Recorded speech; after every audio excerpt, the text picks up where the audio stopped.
Tudo bem, gente? Espero que vocês estejam bem, né? Aproveitando essa quarentena para estudar. Então vamos aproveitar e conversar aqui. Se nós não resolvermos, se não resolver até depois da Semana Santa, eu converso com vocês a respeito da nossa avaliação, tá bom? Então fiquem tranquilos, não vai ter problemas. Estamos aqui conversando de uma forma mais informal, falando da problemática do processo de formação de leitura dos nossos discentes, já dos primeiros anos do ensino básico. Então eu venho falando com vocês, eu falei com vocês em sala de aula, falei com vocês na videoaula passada, referente à dificuldade que nós enfrentamos no dia a dia sobre processo de leitura mesmo, porque você sempre estimular o aluno, o discente, à leitura.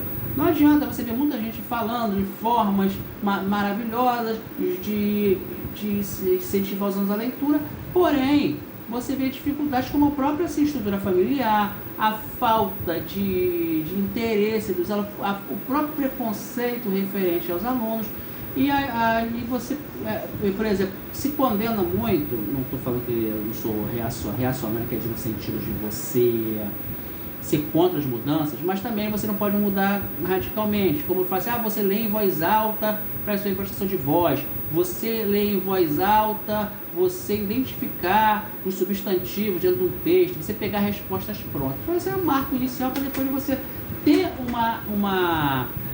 um senso crítico e você entender o texto. Como eu falo assim, por exemplo, você lê o texto inicialmente e depois você percebe para que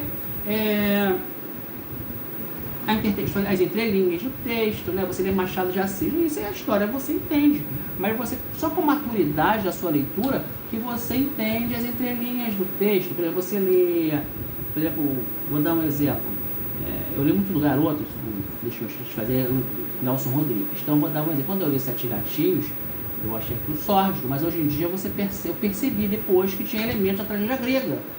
Né? Quando você lê, por exemplo, do Nelson Rodrigues, romance ou novela, engraçadinho, até passando seriado, reprisando seriado, um filme, você pensa que aquele tem uma relação incestuosa e pronto, mas não, depois você percebe que ele tem elementos da tragédia grega, mais especificamente é tipo o rei, não é? Uma intertextualidade, enfim. Então isso faz parte do processo da formação do leitor. Então eu vou falar dos tópicos aqui, ler para vocês, da professora Adélia Lerner, Ler e Escrever na Escola, uma coisa rápida para nós refletirmos, tá? Então vamos lá, ela fala do necessário e o real na formação do leitor, do aluno. Então ela fala que o necessário é, em suma, preservar o sentido do objeto de ensino para o sujeito da aprendizagem. O necessário é preservar na escola o sentido que a leitura e a escrita têm como práticas sociais para conseguir que os alunos se apropriem delas, possibilitando que se incorpore à comunidade de leitores e escritores, a fim de que consigam ser cidadãos da cultura escrita, que nós temos aquela cultura escrita. Então é uma coisa, um elemento até que é um dos mais elementos assim, mais assim, necessários da escola, que ele se torna um elemento que ou ele vira um leitor crítico, não seja leitor repetidor de palavras, ou um escritor, porque não? Às vezes você tem ideias maravilhosas, né, e você põe em prática essa questão de dom ou não, né? Mas é formar leitores e escritores, pessoas que tenham uma comunidade de leitores e tenham um senso crítico na leitura. Ler é perigoso, você tem senso crítico, mas é claro que no início é você pegar a interpretação chave na literatura. Essa é uma teoria minha, uma experiência antiga, não é?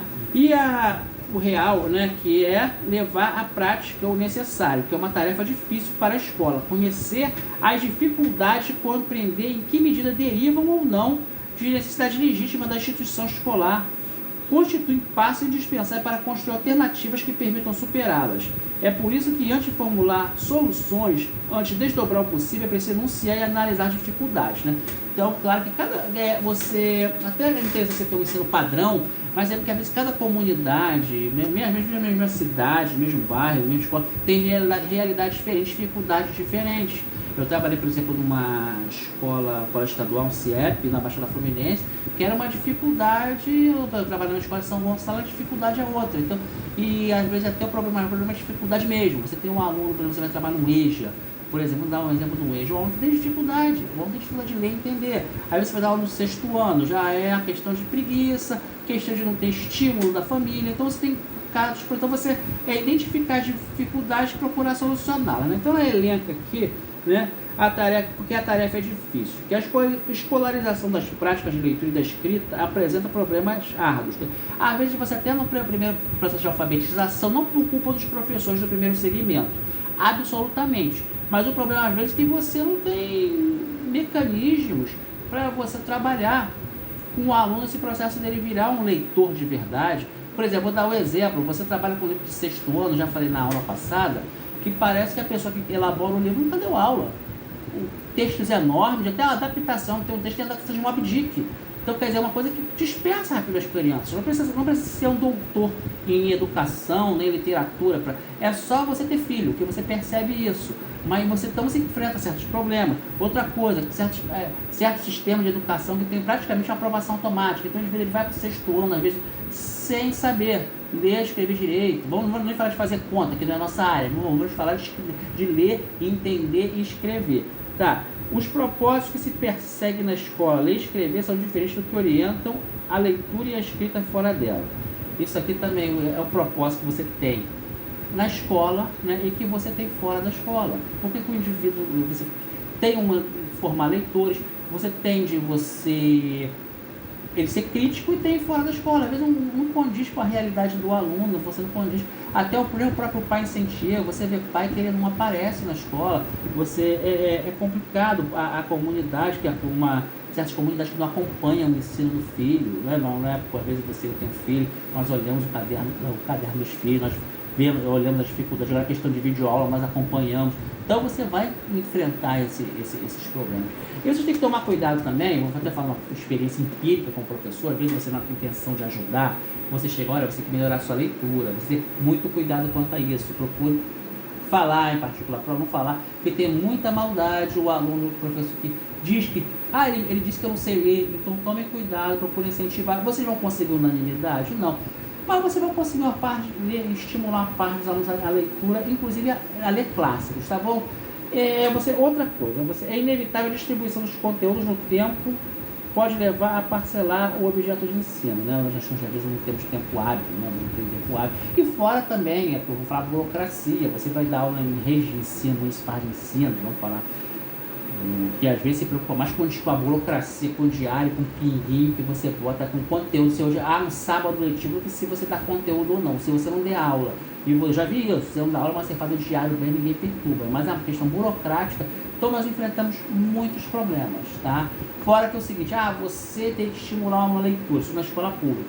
Aí você quer tirar uma xerox, você não pode tirar xerox para todo mundo, você não pode pedir para o aluno comprar livro, não tem livro para todo mundo, é complicado, tá?